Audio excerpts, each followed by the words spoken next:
Türkmenistan'ın bir kanun prezidenti Gurbanguly Berdimuhamedov. Seni Türkmenistan'ın halkı islanok, senin oğlun Serdar Berdimuhamedov hem Türkmenistan'ın halkı yurttaşında gezip gören, içinde gezip gören hiç kim sizi islanok. İslemeyersin. Sende adalet yok. Sen zalimsin, diktatörsün, bir gestapasın. Yaşacık çempionumuzu öldürdün. Öz atanı elin bilen toprağa verdin, elin bilen mazara koydun. Yöne Türkiye'de neçe sani yaşacık oğlanlarımız öldü. Şon cenazasına en atası hiçem gelip bilmedi. Onu da sen günahkar. Şu yerde Türkiye'de iyesizlerin mazarında kaldı. Çağacıklar. Öz Türkmenistan'ımıza koyu bilmedik. Onu da hemmesine sen günahkar. Türkmenistan'na Süleyman Tursunbayev'i elin bilen vahşilerce öldürttün. Çağacık gözü görmedi. Kellesinin sünklerine çelli ezim ezdin. Erkeklik tarafına depilip o edildi. Hemme yeri. Şeydip acı çekip şehit oldu. İnşallah şehidin kanı yerde kalmaz. Biz seni İslam'ız yok. Sen oğlunum İslam'ız yok. Senin tohum tiyicin 7 puştunu Türkmenistan'ın halkı.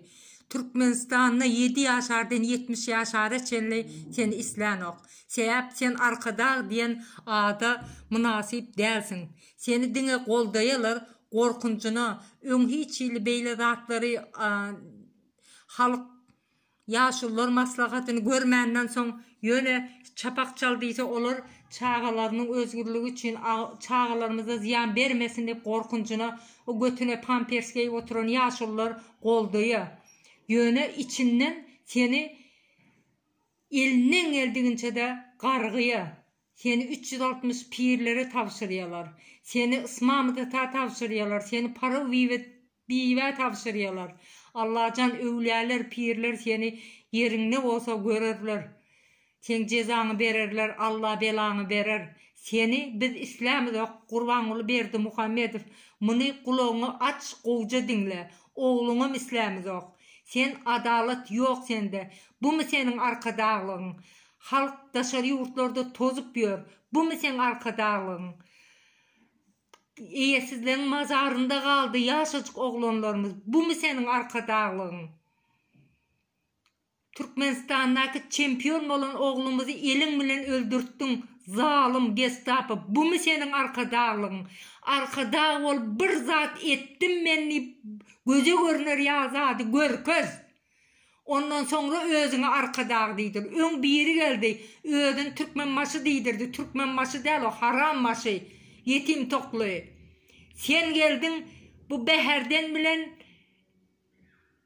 ahalın arası Türkmen başkaları Türkmen değil.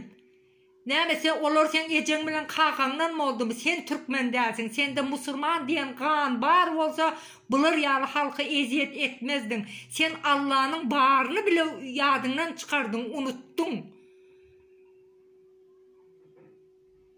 Daşarı yurtta ki kalan cenazalara birazcık öz oğlun şeydip daşarı yurtta ölse sen ne ederdin?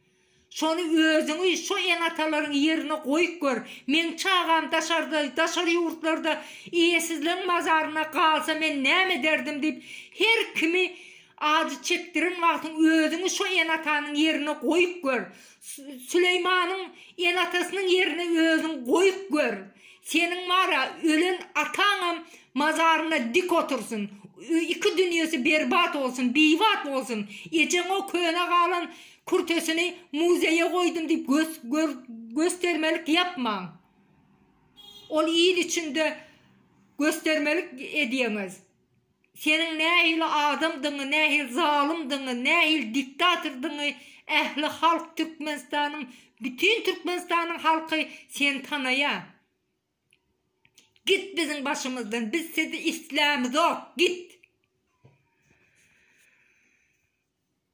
Hoş sağ olun vatandaşlar.